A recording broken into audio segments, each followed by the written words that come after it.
Hi, I'm Kristen and this is Scrap Fabric Love, and today I'm going to show you how to make this super easy sea glass cushion cover. It's made with scraps.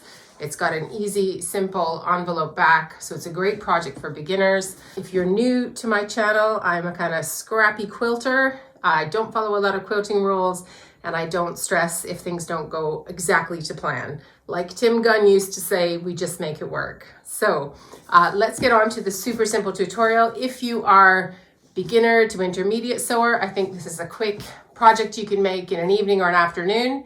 And if you're super experienced and you've made tons of cushions in the past, I'm challenging you. I bet you can make this in under an hour. Let's go. So here's what we need to get started. We need one 16 by 16 piece of fabric for the front of your cushion. Mine is a bit of old jeans, so I cut this is like the seam down the leg of a pair of jeans. You don't have to use jeans, you can use cotton, whatever you like. So mine is 16 by 16. Then I need a piece of lining fabric. This is horrible cheap fabric that I bought by accident that I'm trying to use up. You're not going to see it. It's going to be inside. So just use anything. Again, 16 by 16. You're then going to want a piece of 16 by 16 inch batting. It can be a little bit bigger if you want to make sure that it goes straight up to the edges when you're quilting, but you can also cut it a little bit shy so you don't have the batting in the seams of your cushion. Either way, it'll be fine. Then final piece of our cushion is the two pieces for the envelope back. So I've got two pieces that are 16 by 9.5 inches. These are some leftover velvet or faux velvet remnants. They're just kind of nice and soft, but you can use cotton, you can use whatever you like, or you can use other kind of upholstery fabrics, fabric samples, whatever you have to use up. I like the yellow, and it's going to go with the colors I'm going to put on the front of my cushion. Okay, so I'm going to put these aside for now. So we've got our two backing pieces, don't need those just now. Put them over here. Batting we don't need just now.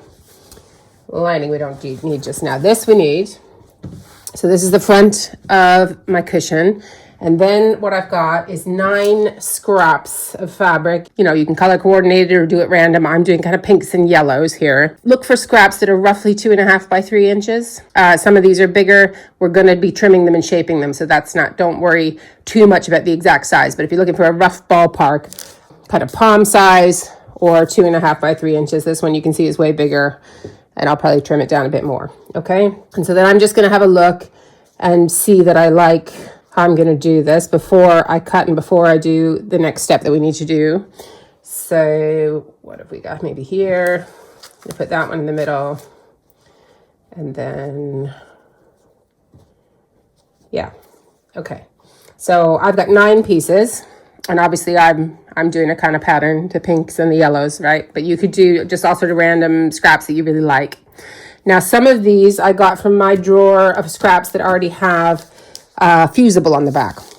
So I like a lot of applique quilting. So if I have something that I've already put fusible on, I just save it. So this, and I think this one as well. Yeah. So I've got 3 that already have that on the back. These ones need it. So you can use any kind of double-sided fusible. Let me show you a few. All right, so there's all kinds of different fusible products in the market to help with applique. I'm just going to show you a few. Any of them will do. So that's Misty Fuse is one. Flexi Fuse is another one. Steam-A-Seam is another brand. This is not the size that I would use for this project, but this is another brand. So Steam-A-Seam Light would work for this. And then this is just some generic offcuts of like a generic one that I think I got on Amazon. So I might use this one this time just because I've already cut into scraps, so I might as well use that on the back. But whichever fusible you're using, you obviously want to follow the directions that are on it about how you apply it to your fabric. Okay, so these ones that already have stuff on the back, I would have put the fusible on like a whole big piece of fabric and then cut the pieces out for some other project, and this is some leftovers, so it goes all the way to the edges. But that's not super crucial because we are going to be stitching it down.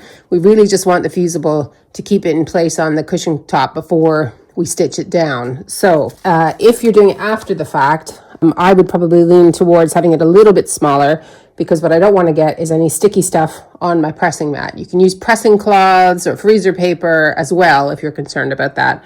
But I'm just going to cut mine a tiny bit smaller so I don't have that issue. Right. So again, follow the instructions on your own fusible product. I've got the sticky side down, and this is a bit of paper that I peel off. And most of them work somewhat like that, except for the Misty Fuse, which is a bit different. But anyways, so mine, I just need to keep the iron on it for, I think it's 15 seconds or something like that. I'll put the links to the various brands of fusibles that I mentioned in the video description box so you can check them out for yourself. So I'm just going to roughly find the middle of my cushion cover. So there's 8. Right, so it's kind of there, basically. And I want this pink one to go here. So for right now, I'm just going to pop my scissors down to show me where I want to put it. And then I'm just going to cut a random shape. Now this is, I'll show you more with the ones that don't have so much of a print on it. This one does have something that I would like to see. So I want to see this pink flower. So I'm kind of going to cut around it, sort of.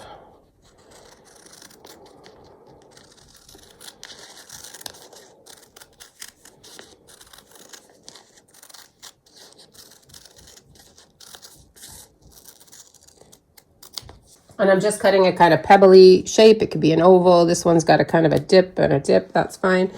And I'm going to put that here, I think. I'm not going to fuse anything down yet until I have the other ones and just decide that I'm happy. But I'm going to put that there. Next, I've got this pink one.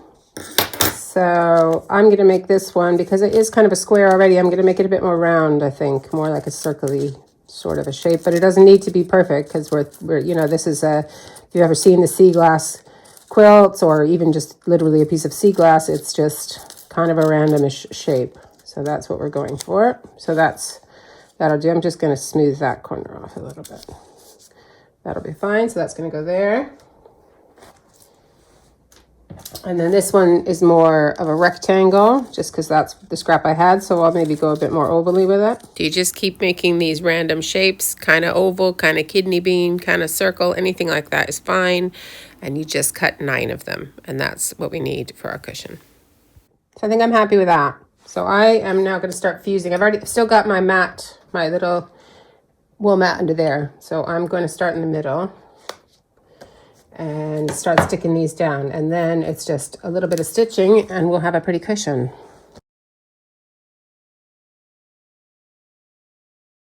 Okay, and the only thing with the ones on the edges, remember we're going to have a 1/4 inch seam here, and you'll have a little bit of poof from your cushion insert once it's in. So you don't kind of want it to be all the way over here, because it'll get caught in the seams.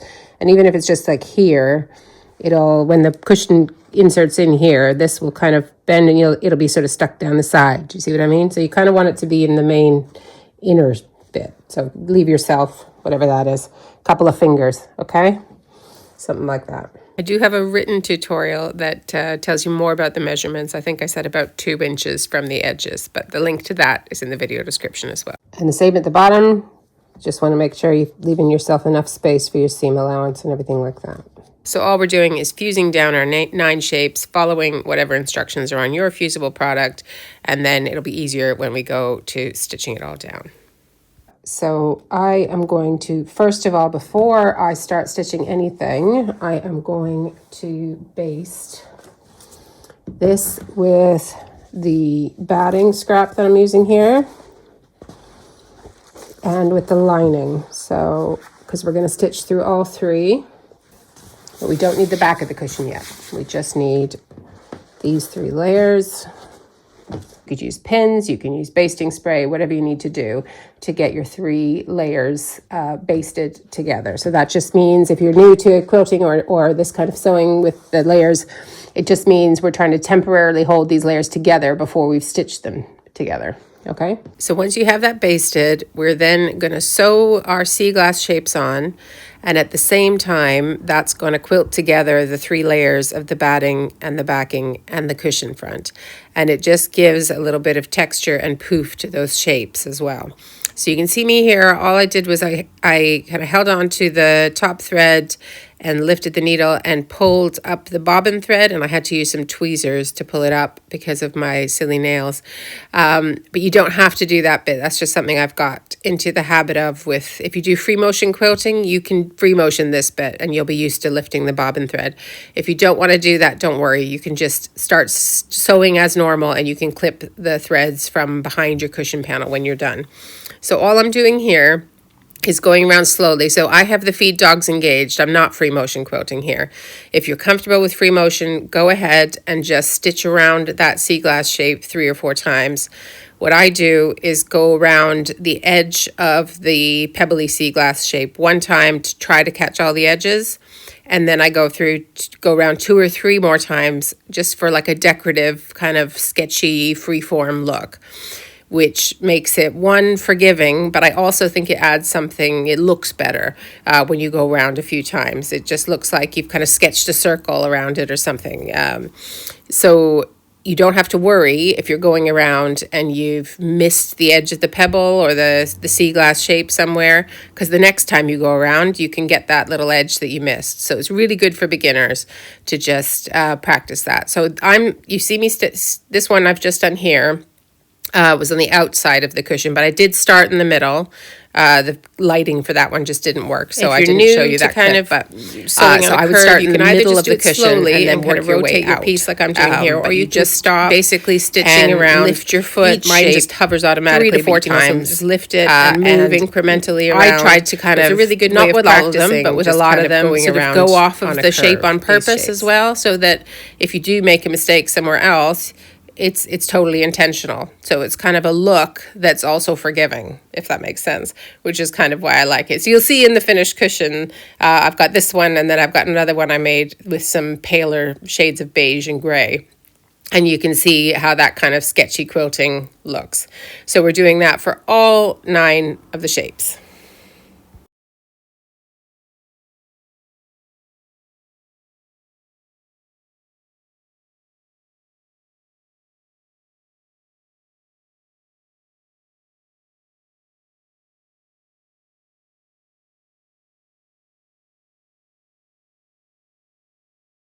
I've sped this video up, obviously. I'm not sewing this quickly. If you would like to see it slower, you can use the little gear setting in the YouTube settings to slow it down and just turn the sound off and have a better look. Here's a view of the back of that cushion panel, so you can see how my lines are not all in the same place. We're not trying to go on top of them. It's okay that they're not exactly on top of each other, all those 3 or 4 lines. So before I assemble my cushion, I've got these 2 pieces that are going to be my envelope back, and I want to hide the raw edge. 1, because this one in particular would fray, and 2, because it just looks nicer. So I could, things I've done in the past would be just to fold it over and then fold it over again and then top stitch here, or top stitch from that side, whichever. But what I'm going to do this time is use up some leftover binding. So I'm just going to bind it the same way I would bind a quilt by machine, essentially, but only on the one edge that's not already going to get sewn into the back of the cushion cover. So you'll see why we don't have to do the other 3 sides when we put the cushion together. But so it's just this bit, and these are going to be, one's going to be under the other, so one's going to get seen more than another. So you could just use it to practice your machine binding, use up some leftover bits, and whichever one doesn't come out perfectly, you put that one underneath. So if I'd had some leftover pink binding, I would have gone for that, because that would go with my whole pink and yellow theme, but I didn't. So I decided to go for a pop of teal on the back of the cushion. So I do it the same way that I would do a quilt. So I turn it over so the wrong side is up. So this is the back of my envelope. This bit will be inside the cushion. I store my leftover binding on old sort of thread cones. Anyways, that's why that's on there. So I'm just going to start at the top here, line up the raw edges of my, so this is a 2.5 inch strip that's been folded and pressed. And I am going to line up the raw edges with the raw edges here. And then I'm just sewing a 1/4 inch all the way down. If you're looking for a good quilt machine binding tutorial, I always point people towards the late Melanie Ham's channel. I'll put the description for that video down in the video description box. So I am just chain piecing the 2 envelope pieces together, so I'm just continuing on. I can clip them apart once I get to the end there. Okay, I'll have to use this last little bit up on some other project because I don't need it for this one. So I'm just going to trim that for now. I will trim it more precisely in a minute. Get that out of the way and then separate these two. Okay. Now, just like with a quilt, I'm going to flip it over to the right side and turn my binding and flip it all the way over. And then I'm just going to try and get as close as I'm going to put my stitch length up to 3. This is just like literally exactly how I do my binding. And try and go as close to the edge as I can. And it just gives a nice finish on the back. You're hardly going to see this. It's going to be like up against the sofa. So this is totally optional. You don't need to do this. But just anything you want to do to cover the one raw edge on each of your 2 envelope back pieces. There's obviously lots of ways to finish a cushion, but for me, an envelope backing is always just the quickest and easiest. You don't need turning gaps. You don't need anything special. You don't need a zipper, and it just goes together super quick. Okay, so now, last bit really.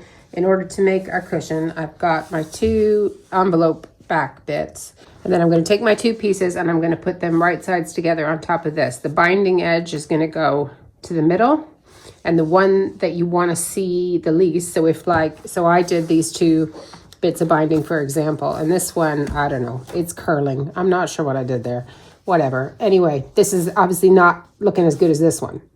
So the one that I want to see on the outside, I'm going to put down first. So we'll make it that one.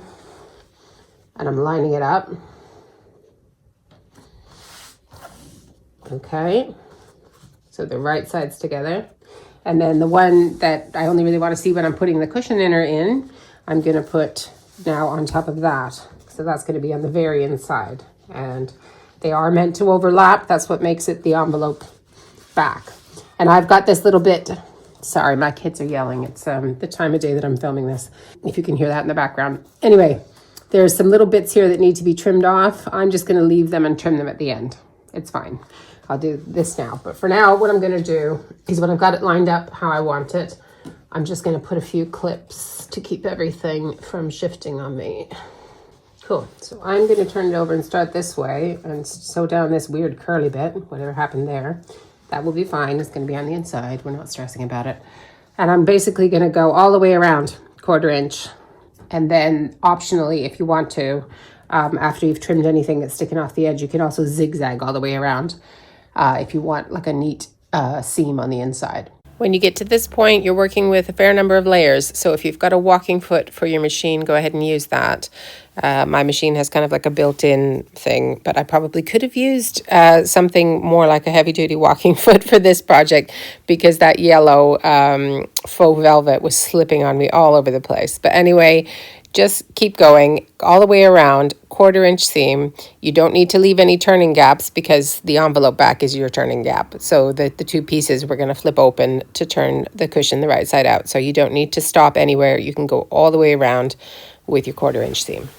All right, so here it is, stitched all the way around. Not gonna lie, this yellow, whatever it is, it's not velvet, faux, whatever, was slipping all over the place. So I've got some to trim off because it just would not sit still and it was stretching and stuff. It'll be fine as a cushion back. It's not gonna harm anything.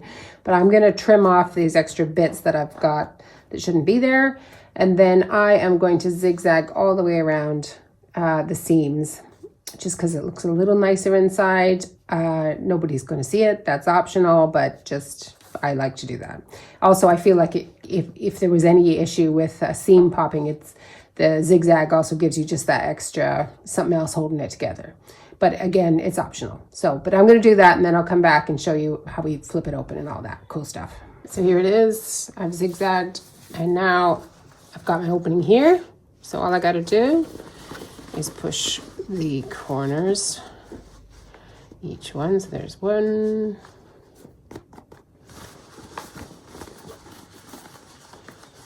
2, There we go. And then, boop, and you tuck that little bit inside. And so there's the back, here's the front, and it's ready to get filled. So I would usually use the same size insert as the cushion to make it nice and poofy. So this, with the seam allowance, should come out at about 15.5, and this is 15. You know, that's kind of how you buy cushion inserts, so it should be good. So I'm gonna put this in here, and then you just pop the other bit under this bit. And there you go. Quick sea glass cushion. I think you could probably make in under an hour. And if not an hour, if you're taking tea breaks, an evening, I think so for sure. So here's the front and the back of the cushion we just made. And then here is a more muted version with gray denim and some beige and white creamy scraps that I made previously. I hope you enjoyed this tutorial. As I said, there's a written version on my blog if you want to refer to that. The link's in the description box. If you like scrappy, no stress projects like this and you haven't already subscribed to the channel, I hope you'll consider it. Thanks so much for spending time with me. See you next time. Bye.